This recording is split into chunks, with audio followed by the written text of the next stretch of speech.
like me and you had trouble with your Pioneer radio, or any radio in general, that you hooked it up in your car, right?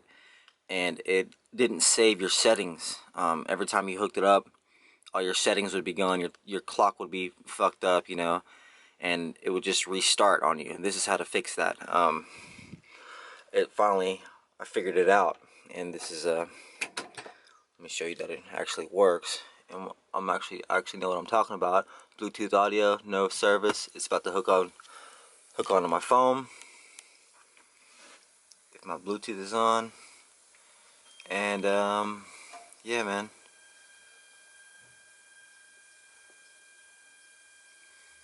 I can already hear my speakers loud. Yeah, I don't have to do shit. Okay, I didn't have to do shit. It already hooked onto my Bluetooth, and my speakers are already set on. I can hear them. They're fizzing because they're so fucking loud. This is how I did it. So I'm stop bullshitting. Stop talking. This is how I wire the back. The three most important ones are the red, the yellow, the black. Actually, four. I'm sorry. The black and the blue. Where's the black at? There's a black right here. The black and the blue. So the black one is the ground. I'm sure everybody knows this. I grounded it to a screw down here. You see that? That's the black one. I grounded it to metal. And before, I had the red and yellow connected with each other, connected together, hooked onto a fuse.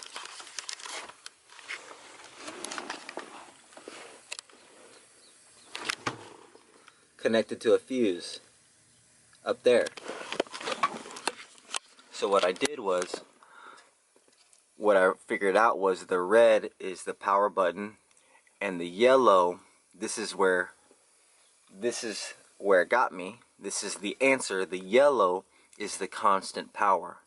The yellow, I hooked it up to this red wire, and I hooked it all the way up to my capacitor, basically to the positive of my battery. This yellow wire goes straight to the positive of the battery. And my positive, what I used, instead of going through the firewall, going through the front, I went through the back. It's a little bit easier.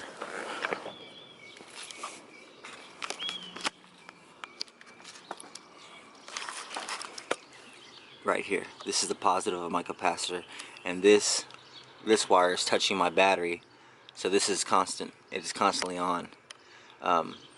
Yeah, I don't know the perfect term for it, but that's it. Now every time I turn on my car, it goes right to my safe settings, and it hooks onto my Bluetooth. So, and the blue one is the remote turn on. It turns on the head unit, the radio, and the blue one also turns on my amp. So I connected this also to a fuse. What do I mean by that is the wires run from my radio. I'm sorry, my fucking steering wheel is huge. It goes back down under here. See, and it connects up here to a fuse.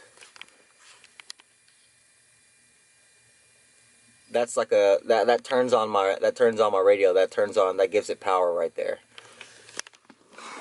So what other problems this fixed, wiring these four wires this way? What it fixed was, before I had the red and the yellow together, and before I was putting it together, I really wanted to have a radio, and I was rushing it, and I put these two together, and it worked. And it worked for a little bit, until I got a system, until I got a system with a little bit more bass in it, you know, and I got more speakers. And the more power it pulled, my radio shut off on me. It kept shutting off every time I turned up the music. And it's because I had these two wires together, and I didn't have enough power going to this yellow wire. It was taking the power. It was going, these two wires, I'm sorry, it's hard for me to explain. These two wires were going to a fuse, and it wasn't giving it enough power, enough juice for it to hit on those bass notes. So every time I turned it up, it shut off, and yeah, it stopped working. It had to reboot itself, and eventually, this is the most important wire. This is the wire that changed everything. Is when I wired the yellow one straight to the battery, giving it straight juice, straight power all the time, and I was worried that it wasn't gonna turn off when I turned off the car, because there's no off button on this. There's no, like, it's a cheap radio right now, so there's no off button. It'll go to like demo mode. I'll even press it. I don't know. Yeah, it'll go to the clock.